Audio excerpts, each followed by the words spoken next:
Hello, good morning, and welcome. It's great to have everyone here. We're about to begin here in just a moment. Hang on, sit tight. Thank you so much for tuning in. Today, you're going to see Apex Legends Global Series Championship with APAC North. Got a full day ahead of us. This is day one of many. Today, we're going to see Group B versus Group C. So hang on tight. Don't forget to leave a like on the stream if you enjoy anything that you see for today. This is going to be live. There will be a 5-minute delay. Do not forget to, as well, that we're going to be time-stamping the VOD for you guys so you can make sure you get hot right into the action of either Game 1 through 6. So we have 6 games for today. Very exciting, though. This is a huge day for the meta shift. And we'll get into it in just a moment.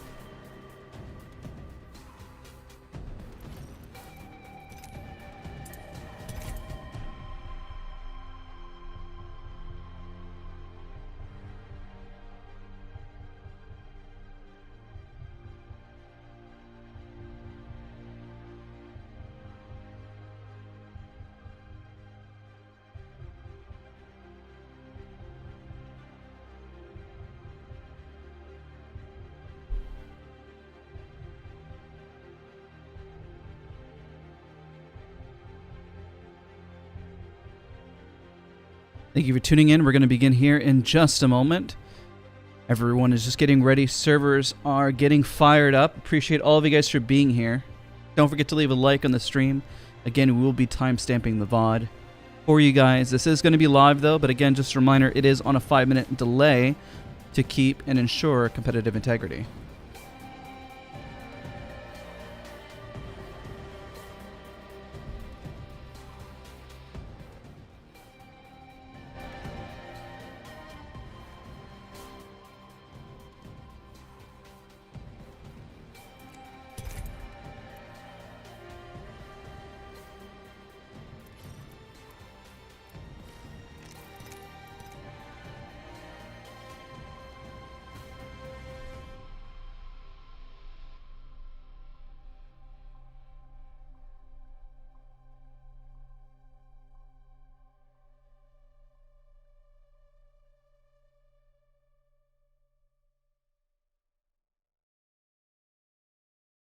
Thank you, everyone, for tuning in. We're about to begin here in just a moment. The server is just getting started and fired up.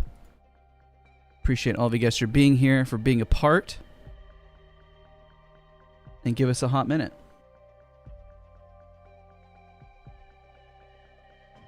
Again, don't forget to leave a like on the stream. Just know that we appreciate all of you guys for being a part. And we will begin here momentarily.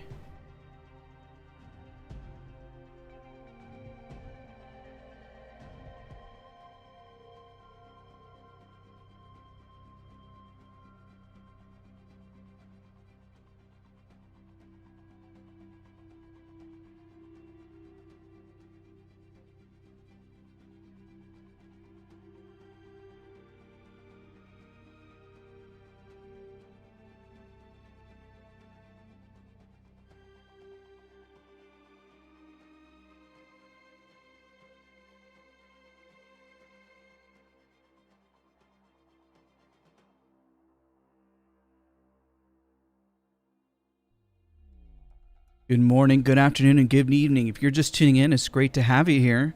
We're about to get here in just a moment. Really looking forward to the discussion. There's a lot to unpack for today. Today's day one of many for Apex Legends Global Series Championship. We have so much to talk about, so much in store for today, and I appreciate everyone for being patient while we get fired up here.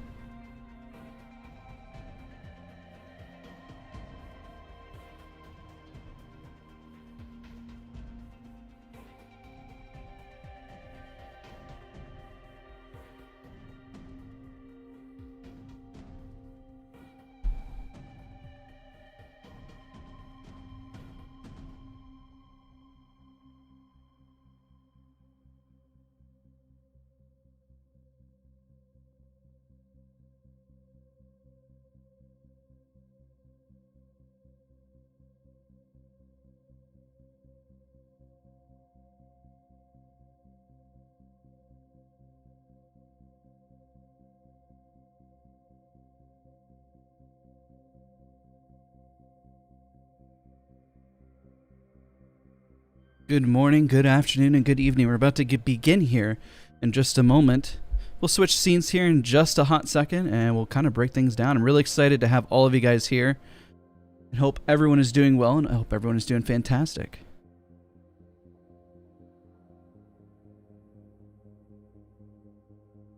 Don't forget to leave a like on the stream. If you're just tuning in, this is going to be a live stream. What you're watching is a live stream, and if you are joining the VOD, you'll see timestamps listed above of each match.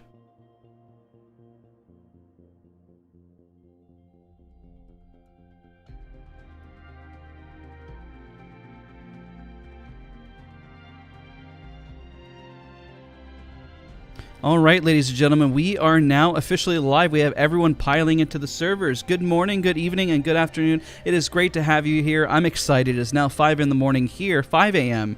in the morning to be precise, here in the United States. We are excited to be casting Apex Legends Championship Series. And it's going to be a heck of a day. The meta's going to shift. There's going to be a whole lot of things to be in store. Professionals are excited. I can tell you, I am excited. There is so much to unpack for here today as we talk about the meta, things that have changed, things to teach, and for everyone. So let's get ready. Let's just get right into it. I got a few housekeeping items just to take care of here. Let me go and switch scenes to the immediate start of the round because it is going to begin here in just a moment. Let me just make sure I have all my team names. Everything is all set up so we know exactly what we are in store for today. We have A2 Esports, Ali9, CVA, I know at one point I mispronounced it, CGK, Connect Gaming, Crazy Raccoon, Daikin, Fennel Korea, Flora, Good and Squad, GTS Art, Ice Cream, LFT, Northeption, Reignite, Sengoku, Sun Sister, Team Unite, USG, and Warobi. So we got quite a few teams that are coming for today. I am anticipating we're going to see a lot of Valkyrie for today, ladies and gentlemen. I'm pretty hyped. Hope you guys are as well. I think Valkyrie is going to be a major pick for today. I could be wrong. We can definitely take a look and see what's going to be in store for us, but I think we're going to see quite a bit of Valkyrie personally. I think that Valkyrie is going to be a big meta shift. This is going to be one of the biggest tournaments that a new legend could make the appearance for a professional scene, which is really exciting. Where we have Bloodhound, Crypto, and Pathfinder all scanning beacons, Valkyrie is going to be a great option. This is going to probably be one of the most unique tournaments I personally have had the honor and pleasure of casting. And we're going to have a lot to in store. Let's give a shout out for everyone who's here while we have the lobby, just everyone piling in. Plate of Cereal, great to have you here. Yuzme, Abadi Bosque, thank you so much for being here, buddy, and also for modding the channel. Kinsani, Mr. Pino, Guarve, Saber, Ruben, good day to you. It's good to see you. Hope all of you guys are doing well. I'm looking forward as well to see if people are going to utilize Valkyrie to her full potential. This is going to be on World's Edge. You probably are looking to saying, why is this say World's Edge Season 9? That's the last iteration of the updates that we see for Apex Legends. World's Edge is definitely a major fan favorite among pros. I am definitely a big fan of the map myself. It is beautifully designed. It's great for competitive. Even though there's a lot of choke points, there's a lot of way for teams to rotate and get out, which is probably why it's just such a fan favorite among a lot of teams and a lot of rosters. So we have here for today, we do have some changes along with Crazy Raccoon, as you can tell. A bit of a shift there from what we're used to seeing under the Crazy Raccoon name. We have some roster shifts as well that have occurred. FLK is definitely consistent among their roster. Taking a look to see any changes. I've kept a big change from Team Unite. This was Team Egg before that is now signed. This is an amazing change. Congratulations to that squad for their big signing, especially for the championship. We definitely see a lot of that, especially going into a big tournament such as the Championship Series for Apex Legends. That's really, really exciting to see, and I hope wish them the best. There's a lot of great teams here. There's a lot of great talent. And if you're tuning in and probably curious of what you're even watching, this is APAC North. So this is a different region. So it's okay if you don't recognize a lot of the names here because this is, of course, a part of a different region in the world. So if you're watching curious where TSM or some of those other rosters are, well, that's in North America, which is where I'm casting from. It's why it is 5:05 in the morning here for me. And for them, it's actually around 6 o'clock. It's 6:05 over there. So there is a shift around the world, but we're all excited. This is why we're all here. This is why we're all watching this and enjoying this live. Dad suit today. Oh, I have my button down. I get a little restricted when I'm wearing the suit, so I like to be a little more hands-free. And everyone, of course, is always asking the question, is Valkyrie going to be a big player in this tournament? Well, we're just going to have to see and find out, but we know that she's a recon character. We know that she has a mobility that Horizon did provide. Granted, she cannot shoot in the air. So that's something very big to be aware of, but she can scan beacons. And as you can tell from Connect Gaming, this is where Selly and Ras are. I wonder if they are in the right groups. I'm sure they'll see some changes here in a moment. Valk makes it hard to wall jump. The question is, are these the finals? This is day one. Day one. APAC stands for Asia Pacific. Just grabbing some water. There we go. Yeah, they need to shift some of the stuff. Don't worry. So I misspoke. They're working on shifting the team names and everything. But very, very exciting. They're going to clean all this up, and don't worry, everything is great. This is day one. This is day one of many. If you're just tuning in, this is very exciting stuff underway. Keep in mind, join us on this journey because we have many days ahead of us. This is Group B and C for today that you're watching. And with that, we're about to go underway here in just a moment once they clean up some of the team names, shift things around. And it's going to be exciting. It's going to be exciting. I thought the group stages were ages ago unless I missed it. No. Yeah, there is a delay. Don't worry. There's a 5-minute delay. There's a 5-minute delay to keep competitive integrity because we are watching and following everyone literally live. I really can't wait to see if Valkyrie's going to make a play. I'm already going to make the prediction that we're not going to see Watson. As you are aware, I've put out a video on it. Watson's fences do not slow. And with that knowledge, a pro player is definitely going to make a heavier push against anyone who knows that Watson's fences are not as effective. But the positive thing, Respawn is very much aware of this. So not to stress. On Monday, we've heard... I've been following it closely on Twitter. I will post up a short the minute that it is adjusted and fixed. Okay, so they did change around some of the roster here. So as you can tell here, the breakdown, we have A2 Esports, Ali9, we have Crazy Raccoon, we got Ras and Sully. The change in the roster was Zetter, so we a little bit of adjustment there, especially going to the championship. So pretty exciting to see how they're adjusting for the roster. They performed very well in the past as well. Dad's be rocking a nice mustache. Yes, sir. I'll probably shave soon. I also need to get a major haircut, but don't worry, that's coming soon. That's a side note. But very excited. I can't tell you guys how excited I am for the tournament for today. Remember to stay hydrated at home, ladies and gentlemen, because we have a very long and big day ahead of us. As this is only day one. If you're watching for today, we'll be back again tomorrow as well for Sunday. So you want to join us in this journey. And the next weekend, we're going to be doing the same, different groups, but same narrative and same story of joining me here. So just want to take a moment and thank you for joining me on this journey, for letting me be your caster for today, for tuning in, for supporting. And if you like what you see, definitely don't hesitate to leave a like. Because every bit helps others find the channel, finds all the work that we're doing here together, because we have a lot to unfold. This is a lot to teach. You know, my channel is all based on teaching and helping players improve. I think one of the best ways to learn and improve on Apex Legends is watching the pro players go at it. You always see all the time a conversation that is taking place where we all have our favorite players that play, where they say they'll come in and mop up the lobby. When it comes to watching players that are of a very high caliber, it can be very difficult for a skilled player to push against another skilled player, which is very much like what you see against CSGO and Valorant, and it happens the same thing in Apex Legends professional gameplay, especially for a Battle Royale. That's why you don't see a lot of teams push off the rip. We're going to see a lot of teams probably play it safe for day one. Everyone's going to try to feel everyone out. This is a big day. This is a really big day. I want you guys to understand the importance of today, of how much money is on the line. for a lot of these teams, the pressure that they're feeling, but also the changes that have occurred in the video game of Apex Legends. You have to understand, since we've gone into Season 9, we've seen low profile room. Does that mean Wraith is going to be a dominant head figure? We're going to have to find out in just a hot moment how much of a presence Wraith will be making. We have a new legend that's in play. We've had reworks on legends like Lifeline. We've had legends nerfed. We've had like such as Horizon, who was a dominant presence in Season 8. So with that information, going into today's tournament, you can understand just as much as we're curious to see how things are going to shape up.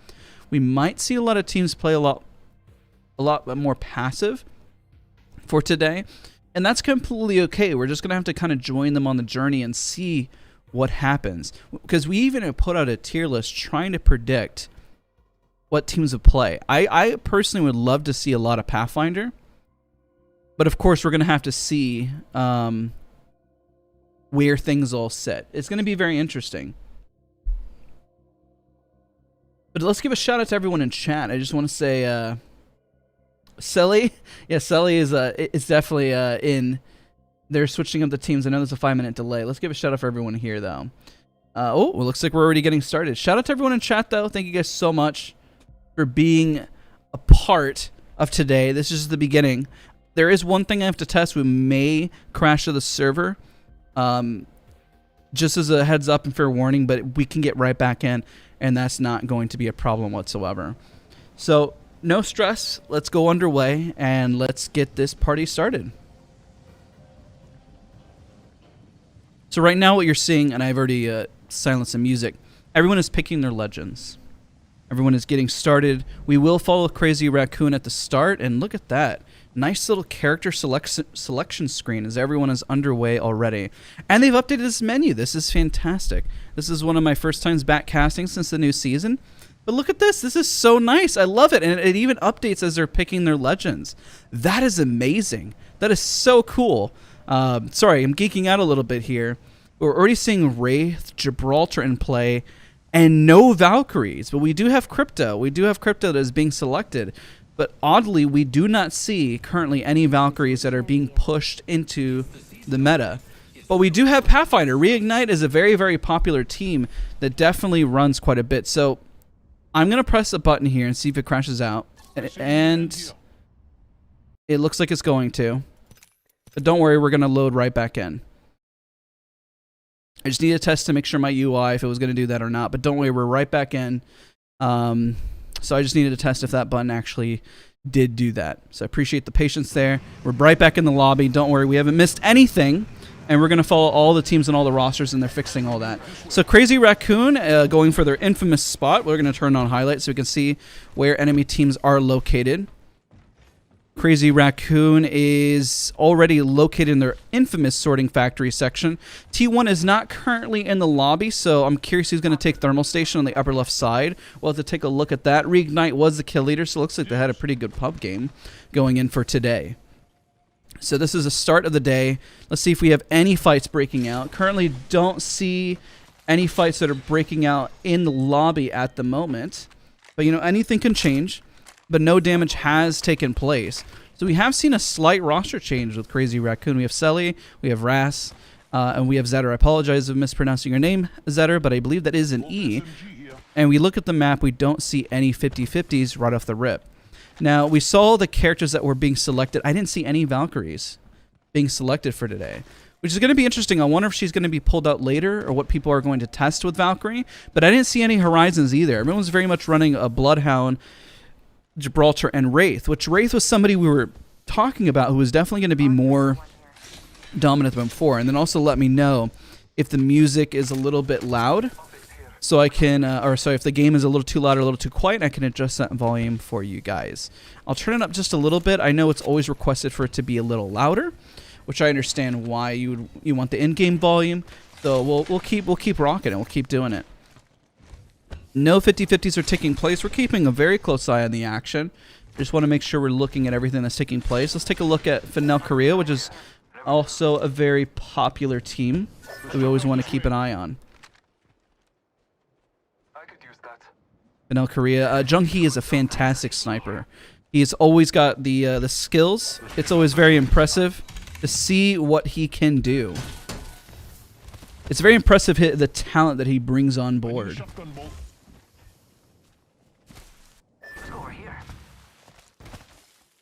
So right now the lobby has been falling just a little quiet. Everyone is playing it quite safe. Don't see any 50-50s taking place at the moment. As you can tell from the map, everyone is playing it pretty safe and close to the chest for now, which is understandable. Everyone is just kind of feeling at the lobby. Everyone is just making sure that nothing can go possibly wrong, which is understandable. So we're taking a close eye. If there's any sort of damage or anything that's going to take place, I will catch it and we'll see it. But right now, I have to say, I don't think we're seeing a whole lot of action. Crazy Raccoon is rotating into the zone. They're getting pretty early zone, and we do have just a few pick shots over here from Warabi, taking some initial shots. The R301 got some distant shots here. Let's take a switch from the Rock has some pretty close range weapons. Warabi here looks like he's running the Wingman EVA 8 combo. So I guarantee we're probably going to see a lot more Wingman, R301, and EVA 8, which is very much a favorite. And what's huge about this tournament is also the fact that we have a lot more arena mode. Arena mode has definitely been a pretty big, let's make sure not missing the action here that's taking place. Ras has already got a pretty early scan out. We do see heavily, again, Wraith coming into play. This is a chance for some early KP for Crazy Raccoon. Let's see if they manage to get some early damage. Let's see how far away that they've run. Looks like they managed to get away. So CVA is rotating into zone. Everyone is opting more for the Bloodhound for more of the scans. Bloodhound, will they bring so much to the table for the wall hacks? And I predicted that this might be a thing from our legend tier list that we've put together for Apex Legends. It's just a matter of one of those things that you really look at and see. We might have a potential fight here breaking out as they're trying to look for their footing here. If we see any damage that takes place anywhere else, no damage has actually gone out in the lobby at the moment. You can feel the pressure and tension from all the players. Everyone is just really trying to find their footing. They don't want to step on each other's toes, and they don't want to be first. What's very interesting, I wonder if we'll see a change as teams get more comfortable if they'll start to run Valkyrie. This is a very safe choice across the board, running Bloodhound, Gibraltar, and Wraith. This is really just to get a lot of information, to figure out where to rotate to, and to get the information of how teams are going to play. So we might see comp changes, and right now I'm looking at the map to see where we might see some rotation. We do have a fight already breaking out from Connect Gaming, giving some EVA 8 shots already. Let's see where his team is trying to rotate and get the damage, and he might throw a scan out to help his team here because he is getting scanned already. Let's see if he throws a counter scan down. He does not. He holds a scan for now. He's got the resources. Wonder if they're just trying to get the banner. Let's take a look from the race POV and the angle that he has. A little bit of damage, not enough to really make a play on, but they do have height, and they have to be careful. Their armor situation is looking a little bit rough, and they are split. So it looks like they're going to be leaving Magpie behind. They only have a little bit of time before zone. At this point, there's not much they can do. This is a nice early point from what used to be Team Egg, which is now Team Unite.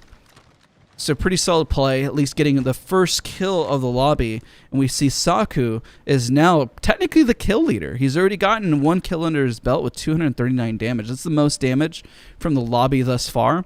We're having teams rotate, but everyone here at the bottom of the map that you're seeing from the overhead view, there's not much fighting here. The highest probability we have is from CGK here, potentially going to run in. Everyone else in the center of the zone is not going to fight, because we can definitely tell everyone is just kind of playing things safe until the zone really puts a pressure on everyone in the lobby. But we'll see. We'll see how teams decide to take this point of view and how they decide to shift things out. And there's the damage out. That's why we're watching CGK to see how they're going to handle this rotation. They do have the bubble. They're definitely waiting to pop it just in case they come around the corner here and they need it.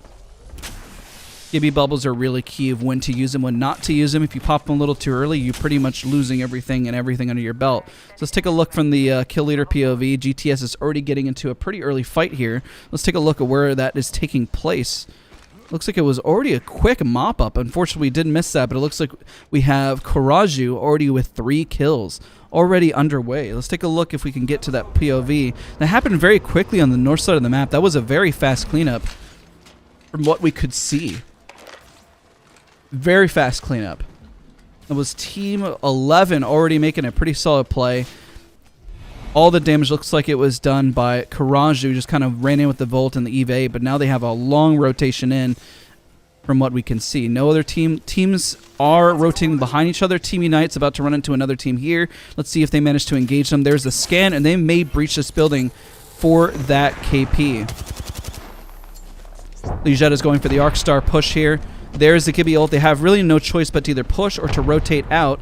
And it looks like they're holding and waiting for the potential rotation. And there they go. They're no longer in a fight. Let's take a look at the other USG team here and see if they're going to get a potential gunfight. Looks like they're rotating away. Low probability there for a gunfight. But A2 Esports looks like they say, you know, you want to push us, let's go for a fight. They do have a better armor situation here. And Rootsy, who used to run a lot of Horizon, seems to have switched over to Wraith. Rootsy was a fantastic Horizon, making some massive plays, and let's see how much of a play Wraith makes into the current meta. Now that Horizon really is not a part of the meta, from what we can see, seeing her Wraith just kind of go right up to S tier level, we're going to see how much verticality is lost. Because we had the prediction that we would see Valkyrie, but I think Valkyrie is such a new legend that there's a lot of money on the line here to kind of go from a brand new legend to see if it even breaks the meta. But we may see teams decide to go for that decision and make a change. So right now, I'm keeping an eye on GTS Art just because they are the kill leader of the lobby, and once a team usually builds some momentum, they usually keep it. And they do have some fights underway as they rotate into zone. We do have a fight potentially break out with FK here. There's a few scans that have gone out. There's some feelers there, but it looks like we're not seeing any bites. A lot of teams are taking today very seriously. They know that this is a setup for lots to come for today. And right now, our best job of what we can do is to predict where a lot of the fights are going to be located. So we're checking the map consistently to look for a lot of where the fights are going to take place. Because right now, this is a hard prediction with teams they're not playing as aggressively as they normally. Let's go back to the kill leader team, because GTS does have the hardest rotation in, and they're about to run into some potential teams here. This is the most damage that's been done in the lobby, which is 409 damage with 3 kills. With a lot of teams just looking for some positioning. And there's a Charge Rifle Charlie out and about. Charge Rifle definitely ranks up high when it comes to tournament play. And why is that? Why is a Charge Rifle so effective? Well, I mean, you've seen it already in action. The hit scan damage, the free damage to level up your armors. It's just a nice win-win. So GTS is trying to look for some teams to catch out. Fennel Korea is getting pretty tight into the zone here. And they are probably they're feeling the pinch from the various teams. And we'll switch over for this POV and see if we can get some initial shots. Junkie is normally running a sniper, but it looks like he's running the Volt and the Mastiff. And the Volt, as you can tell, is very much a fan favorite among all the pros. We're seeing a very consistent comp. The fact that we're seeing from Dogma, let's take a switch over from the GTS here. Make sure we're not missing any of this action. We got a few fights that are breaking out already. It's a lot of poke damage. There's a lot of instant damage that is taking place. Let's see if they're going to make a play on this, because this is the team that was just fighting. We have multiple teams all fighting all at once, and Crazy Raccoon is getting into a fight. Let's take a look at what action they have in place. Caselli is looking like he's making a play. He pops his Q to pop the port to go in. They see a lot of knocks going in, and they're ready to breach. He's got a flatline, got his Anvil receivers ready for full auto action, waiting to see if any teams are here for rotation. So they have the port back, but they do have the zone pressure to worry about. So they need to be careful. I'm taking a look at the map. Who is near them? Who's going to put the pressure? What damage are we going to see? Let's go back to GTS Art that was making a play. They've been chasing this whole time, this team. So luckily we did not miss this action. We did see a team that was wiped. So we do have 17 squads left in the lobby. They're looking for the play. Tethy's trying to get some of the initial damage in. There's the Arc Stars. They have the potential to rotate all the way around. They have 2 minutes to finish up this fight. All the other teams in zone are preoccupied and just kind of vibing and chilling while we have the teams on the outskirts fighting. Does not connect any of his wingman shots, and he definitely needs those. There's a vital, but the burning damage is there. The thermite play is there. Got some solid damage coming out from the thermite, but now with Tethi queuing back, it's a very clear signal that this team is now in trouble. This is a perfect move for them to push and to snag these kills. The team is recovering. They do have bats out, and they are getting rotated on. Ray has to be very careful, and there goes the scan just to get the information that he needs from his squad. He can't really rotate. The minute that he does, he's going to get shot. Nice wall bounce just to get away. And there we go with those teams. Let's take a look at FK at the bottom here. We're having a very big of a pinch of a fight. From what we're seeing, the Volt does do a massive cleanup. Let's say does twice. Does. It's going to be the new word of today. And let's take a look at who the new kill leader of the lobby is. We have a lot of teams fighting for rotation and for the spot here. Hemlock making a solid play, and we see non-stop Volts. Let me tell you, the energy weapons are very popular, and we do have another team that's rotating out. Reignite has their uphill battle. I love how they always stick with the Pathfinder. It's always great to see them stick with the Pathfinder. And again, we'll always do our best to kind of capture the action. You got two potential fights here. We have Reignite fighting for their dear life, also down below. And then we also have Fennel Korea at the bottom here, needing to rotate in. It's going to get messy. USG's about to run up on Reignite here, and they're looking to make a play. And we have FK at the bottom, all struggling for positioning. There's just a lot of poke damage here at the moment, though. Just a lot of poke damage. Let's take a look how FK is handling the rotation in. And then we'll take a look at Crazy Raccoon, which is also a very much a fan favorite among. But this fight is going to break out here. They're just going for picks, but nobody's getting enough damage to really make a play. And there's the Gibby ult. The Gibby ult right back. He has to be careful. He's got to cover his teammates. Let's see if Dogma creates a jump pad to get out of this. And there's a jump pad. Pings for his teammates to get out immediately. And there they go, flying away. Seeing Octane in tournament meta, especially for the championship series, is huge. Even over Valkyrie. Even over Valkyrie. And there we go, seeing teams fly in. Doesn't connect a whole lot of damage, and there's a flush damage knocking down the Gibby. The Volt is making some massive plays. Got a 2x on it. He's slapping and he's frying for damage. They're holding their angles. They're trying not to overextend, trying not to get a little too excited here. We have Dogma pushing on the forefront here, switching his POV because he's doing a lot of damage. Does go down. There's the Gibby bubble to buy some cover. The Mastiff making some hopeful plays as we have to go into an instant bubble fight, and they have very little time to recover. Once this bubble is down, FK is looking like they're going to go out. There's no way he can stick that res. He realizes it, and all he can do is just pray. I don't think he's going to have much of a chance here. He could stick the res. Looks like a team has opted to rotate out. Does he have enough time? You see from the corner side of the map over there, can he get the res off? And he does. He drops his armor just like a good teammate does to buy himself some time so he doesn't get knocked immediately. Dogma is really struggling if he should come over. Let's see if his bubble is up. He's going to try to probably go for the res without the bubble. It looks like FK, my gosh, already 5 kills in. This team is already doing quite well, and there's the bubble. Go for the bubble res, and he's rocking the new ALGS skin. So, by the way, the ALGS skins actually help the overall tournament price pool. So these are skins you definitely want to buy and help support from what you're seeing in the tournament. This is not an ad. I'm just saying out there, if you want to see the tournaments, because I do this because I love it. So it's not like I think it's for a good cause. And look at the cleanup. My gosh. So this is why we're watching this team. They're in the outermost edges, going for the gunfight, and this is looking solid. This is a lot of points for them. This is a total of 8 kills for this roster. 72 damage, almost got a full crack. He's got red armor that he's just leveled up. Even though this team has their gold armor, he's going to try to go for the bat, try to recover. Let's see if Dogma is able to clean up some of the damage, and he is trying to rotate in. He's stemmed up, but he can't seem to get the damage yet because he had to reload. Let's take a look to see if Jung Hee's going to be able to get an angle here. He's running low on ammo, but just in time to go for the cleanup there.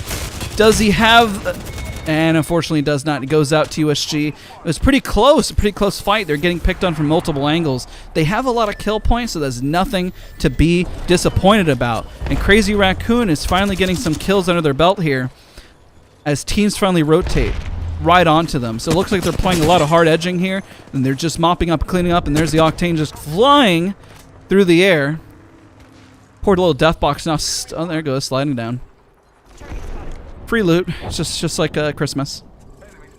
We'll take a look at the POV of the other teams that are fighting now that Crazy Raccoon. And look at the bow check bow already in play. Lemonade got to stand out and taking some shots with the bow.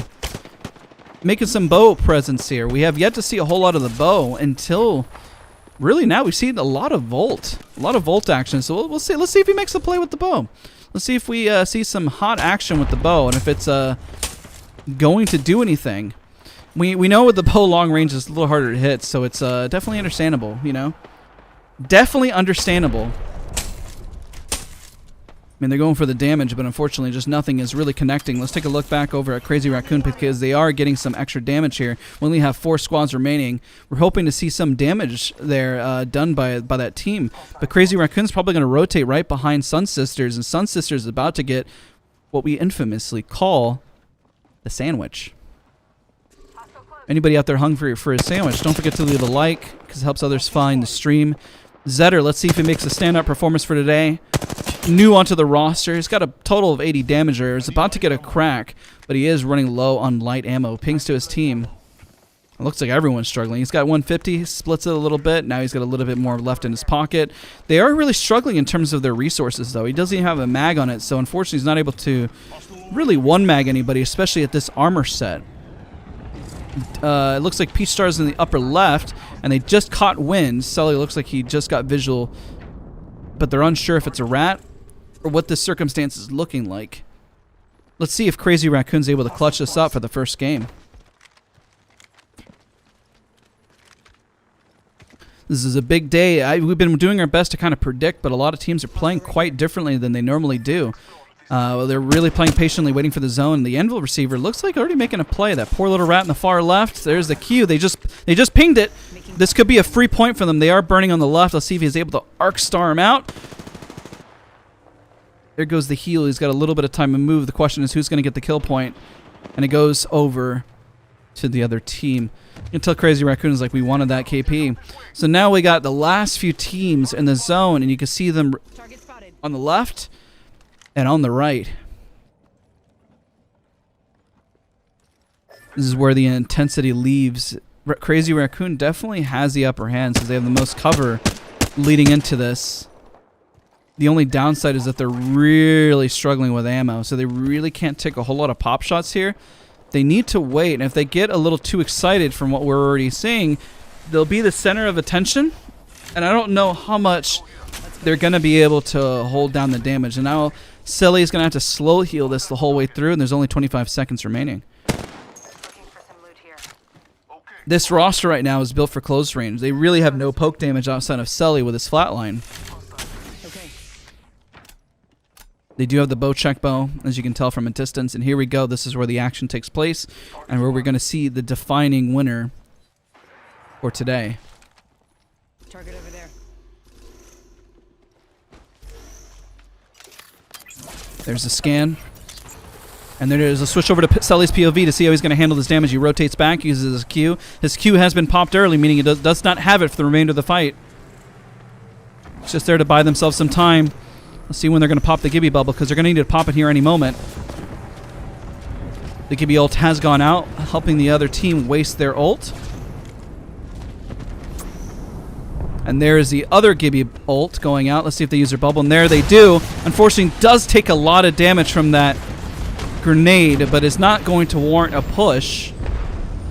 Once this bubble is down, they really have no choice but to full int on this. And there it goes. Taking a lot of damage from the zone as well. Unfortunately, he's not able to really mop it up. And there, Crazy Raccoon goes out in third place. And Sun Sisters, based on the patience and where Crazy Raccoon was going, takes the first win of Apex Legends Championship Series for day one. This is a pretty good day for Sun Sisters. Not bad at taking the first game of the day.